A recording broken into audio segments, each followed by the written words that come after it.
Pop culture moments from 2023 that will make you say, wait, that happened this year? In January, we learned a lot about Nepo babies, whether we wanted to or not. Who they are, why they are, which of them are in denial, why Hailey Bieber wore a shirt that said Nepo baby, essentially making fun of it, even though she is one. January also gave us the iconic Megan dance. Kylie Jenner also sported a lion head, which was iconic, but confusing, because why? Tarte Cosmetics sent a bunch of beauty and lifestyle influencers to Dubai while the United States was on the verge of a recession, and we still are. But that's okay, because all of those influencers got to see Beyonce perform in Dubai and give us the iconic Drunken Love riff that none of us will ever forget. If you were on TikTok in January, you will remember Topher. I don't even remember what the video was, I only remember him, but he went viral on Christmas Eve of 2022, but that trend and Topher talk carried into 2023. February was the month of aliens because we saw a lot of UFO sightings, but the government was so quick to be like, no, those aren't alien aircrafts, they're not UFOs, any aircraft can move at that speed. Fast forward to July when we found out that the US recovered non-human biologics from a UFO crash according to David Gersh. They were gaslighting us. Rihanna took the Super Bowl stage to perform some of her biggest hits like We Found Love, Work, Only Girl in the World. How could we forget the floating stages, her iconic red outfit, and the moment she touched her stomach announcing to the world that she was pregnant. February also gave us Ariana DeBose's iconic Angela Bassett Did the Thing. Angela Bassett did the thing.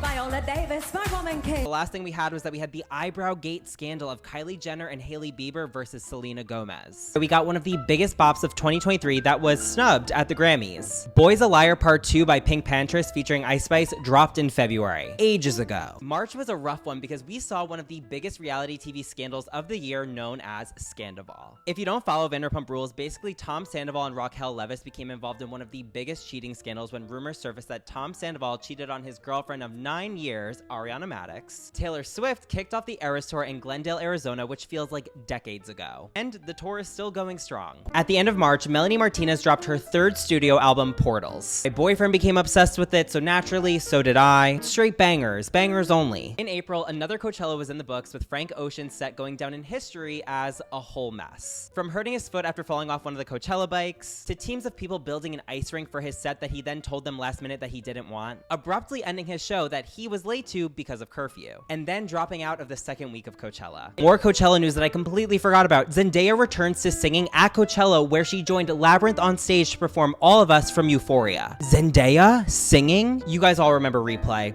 Bop. That same month, former headliner Billie Eilish joined Labyrinth on stage for Weekend 1. Insane. In May, Beyonce kicked off the Renaissance World Tour in Sweden, and honestly, one of the best concerts I've been to. Yet another Met Gala is in the books. All the stars looked great, but no one will forget when Doja Cat dressed as Karl Lagerfeld's cat. She dressed as a literal cat. A stunning cat at that, and she didn't talk during her interviews, she meowed. Also at the Met Gala, who the fuck was being carried in a body bag to go to the event? Who was it? And an honorable mention to the cockroach who made its debut on the Met Gala carpet. You go, girl. Also in May, the live-action Little Mermaid starring Halle Bailey released in theaters, and it was amazing. We also got to see young children everywhere watch Halle Bailey and see themselves represented, which makes me emotional every single time. In June, Kourtney Kardashian announced her pregnancy to Travis Barker with a sign that read, "Travis, I'm pregnant," during Blink-182's LA concert. Simple, but effective. Colleen Ballinger dropped one of the worst apologies in history, known as the toxic gossip train. She played it on a ukulele, and now I think all ukuleles should be burned. On top of that, she still has not removed the video. Interesting. Speaking of tragedies, the Titan submersible operated by OceanGate was sent with passengers down to see the Titanic wreckage, controlled by a video game controller. There were so many other issues with it, but it imploded, and you know the rest. Speaking of more tragedies, the Grimace shake dropped in June, and it had people feral. But it also ignited a trend where Grimace was haunting people who would drink it. Hope y'all are okay.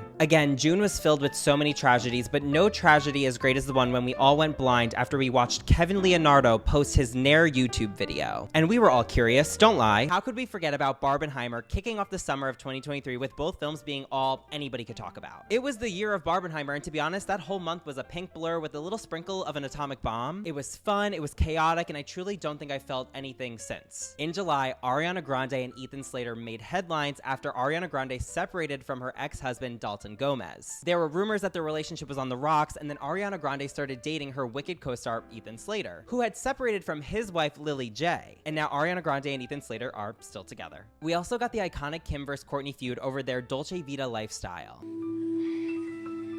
I got married in Italy. And I will recite that to the day I die. Sad, sad news. After 3 years of dating, one of my favorite couples, Rosalia and Raul Alejandro, broke up. Big sad. Big sad. On top of that, Harry Styles' long-running Love on Tour show came to an end. Sorry, girlies, it's over. Also, Lana Del Rey was spotted working at a Waffle House. It's August, and guess what? We got Donald Trump's mugshot. Next, Scooter Braun's clients like Ariana Grande, Justin Bieber, and Demi Lovato, and more apparently dropped him as management. It was time for another Burning Man, which happened, and it also rained. A lot. So much so it turned the festival into a mud bowl and people were unable to leave. It is now September, school's starting, and Kylie Jenner and Timothée Chalamet are giving us a ton of PDA. Specifically at the US Open? Babes, at a tennis match? Come on, tennis is at least a little bit more exciting than, I don't know, golf? When one couple comes together, I feel like we then lose another couple, because Joe Jonas and Sophie Turner during the month of September announced their split. The Jonas Brothers concert was amazing though. Doja Cat released her long-awaited fourth studio album, Scarlet, featuring songs like Attention, her #1 hit single Paint the Town Red, Demons, and so many more. She then kicked off the Scarlet Tour in October on Halloween, starting in San Francisco. And it just ended this month. Now it's October, but somewhere in September and October, I know Taylor Swift and Travis Kelce started to make headlines about their relationship, if they'd be dating. She went to the Chiefs game, and now they're the talk of the town. Also in October, Victoria Beckham gaslit all of us into thinking that she grew up middle class. I totally believed it because there's definitely a case to be made for that until it was said that she would get picked up when she was younger in a Rolls Royce. Doesn't sound middle class to me. Beyonce shocked everyone and attended the Eras Tour movie premiere and posed for pictures with Taylor Swift, showing us all that these two women are running the game. I was at that premiere and I am still shocked that I was breathing the same air as these two, and also I could not believe that Taylor Swift walked into my movie theater. Where Britney Spears released the long-awaited memoir, The Woman in Me, where she calls out the likes of her family, Justin Timberlake, and more while selling more than 1 million copies in its first week. Jada Pinkett Smith revealed way too much information to us this year. One of those things being that she told everybody that her and Will Smith have been separated and lived completely separate lives since 2016. November, another Taylor Swift moment, we got Karma is a Guy on the Chiefs, and Swifties everywhere were screaming, crying, and throwing up. Harry Styles also cut off his luscious locks. And the girlies were freaking out. Not me though, stay safe. And then Taylor returned the support to Beyonce and attended the Renaissance movie premiere in, I don't know where it was actually. Matt Rife's Netflix special dropped, and so did his ticket sales, and his female viewership, and his viewership in general, and any respect anybody had for him. Shall I go on? Next. JoJo Siwa showed us how mentally tough she is, but also how physically strong she is. Because on Fox's Special Forces, she carried Tom Sandoval. She lifted this man. Damn. Also in November, we got the long-awaited The Hunger Games: The Ballad of Songbirds and Snakes premiere. I still haven't seen it, don't come for me, I'm gonna watch it when I can go to a cheaper movie theater. Now it's December and Pink Friday 2 has hit #1 on Billboard's Hot 200. Bad Bunny and Kendall Jenner have broken up. Tate McRae is emerging as one of the newest pop girlies, earning comparisons to that of a Britney Spears. And Selena Gomez made it a point to let us all know that she's obsessed with her man's Benny Blanco.